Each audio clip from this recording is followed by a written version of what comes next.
आज बीएसएनएल ने अक्टूबर से दिसंबर क्वार्टर के लिए 262 करोड़ रुपए का मुनाफा पोस्ट किया है। इस क्वार्टर में नया इतिहास, पहली बार बॉटम लाइन मतलब नेट प्रॉफिट 262 करोड़ रुपए का बीएसएनएल ने बनाया। बीएसएनएल को लेकर एक बड़ी खुशखबरी सामने आई है जो बताती है कि अब शायद बीएसएनएल कंपनी के अच्छे दिन आने वाले हैं। आपको बता दें कि बीएसएनएल कंपनी ने पहली बार 17 साल बाद मुनाफा कमाया है। इससे पहले 2007 में कंपनी ने मुनाफा कमाया था। तब से लेकर अब तक कंपनी घाटे में ही चल रही थी। ऐसा लग रहा था मानो यह कंपनी अब बंद होने वाली है, लेकिन इस खबर से सबको चौंका दिया है। कंपनी ने पहली बार तीसरी तिमाही में 262 करोड़ रुपए से ज्यादा का मुनाफा कमाया है। आपको बता दें कि यह आंकड़ा कंपनी ने 2007 के बाद पहली बार पार किया है। माना जाता है कि कंपनी के विस्तार, लागत में कटौती, नए टेक्नोलॉजी का प्रयोग और बढ़ते ग्राहकों के कारण यह संभव हुआ।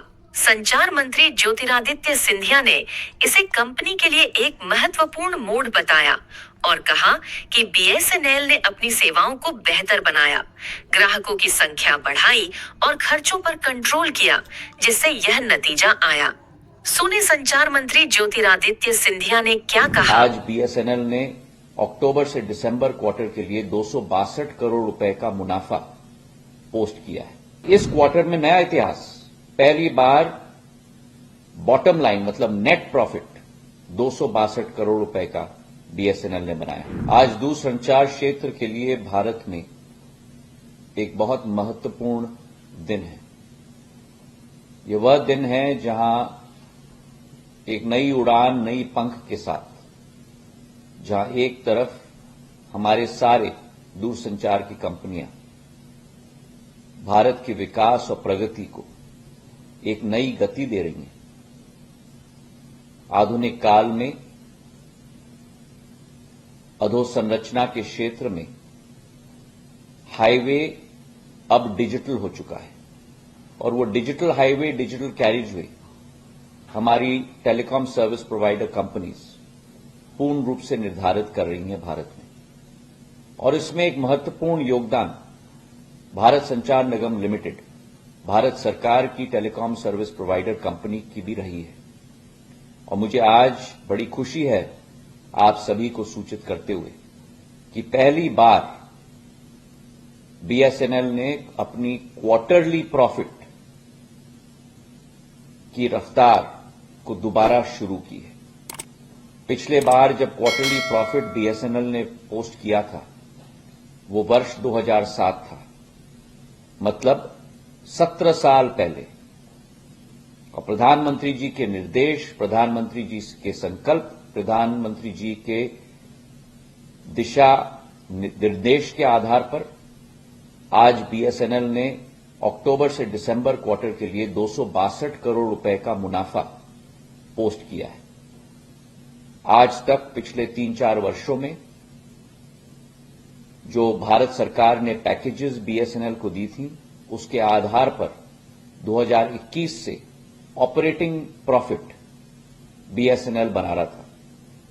4 साल पहले 1100 करोड़ से बढ़कर पिछले वर्ष 2023-24 में 2300 करोड़ रुपए का ऑपरेटिंग प्रॉफिट बीएसएनएल ने बनाया था। पर इस क्वार्टर में नया इतिहास, पहली बार बॉटम लाइन मतलब नेट प्रॉफिट 262 करोड़ रुपए का बीएसएनएल ने बनाया। केवल ये नहीं, लेकिन उपभोक्ताओं में भी वृद्धि हुई है। जून से दिसंबर तक मतलब 6 माह में करीब 50 लाख नए उपभोक्ता बने। 8.5 करोड़ से करीब 9 करोड़ से ऊपर आज बीएसएनएल के उपभोक्ता बन चुके हैं। और उसी के साथ हर इनकम स्ट्रीम में, रेवेन्यू स्ट्रीम में, चाहे वो एफटीटीएच हो, चाहे सेल्युलर इनकम हो, चाहे लीज लाइन्स हो, 14 से 18% की वृद्धि क्वार्टर ऑन क्वार्टर में पिछले वर्ष से इस 3 क्वार्टर्स में हो चुकी है। सर्विस ऑफरिंग्स में भी वृद्धि हुई है। 7 नए सर्विस ऑफरिंग्स हो चुके हैं, चाहे वो स्पैम फ्री नेटवर्क हो, नेशनल वाईफाई रोमिंग हो, चाहे वो आईपीटीवी हो, एनी टाइम एटीएम कियोस्क्स हो, डायरेक्ट टू डिवाइस सर्विस हो, पब्लिक प्रोटेक्शन, डिजास्टर रिलीफ हो, फर्स्ट प्राइवेट 5G इन माइंस की केस स्टडी हो, और उसी के साथ जो 4G स्टैक आत्मनिर्भरता के आधार पर भारत के द्वारा बनाया गया है, उसका कोर और रैन के आधार पर 1 लाख टावर बनाने का लक्ष्य में से 75,000 टावर आज खड़े हो चुके हैं, 65,000 टावर ऑप्टिमाइज हो चुके हैं, और हमारा लक्ष्य है कि जून के माह तक ये पूरा सिस्टम खड़ा हो जाएगा।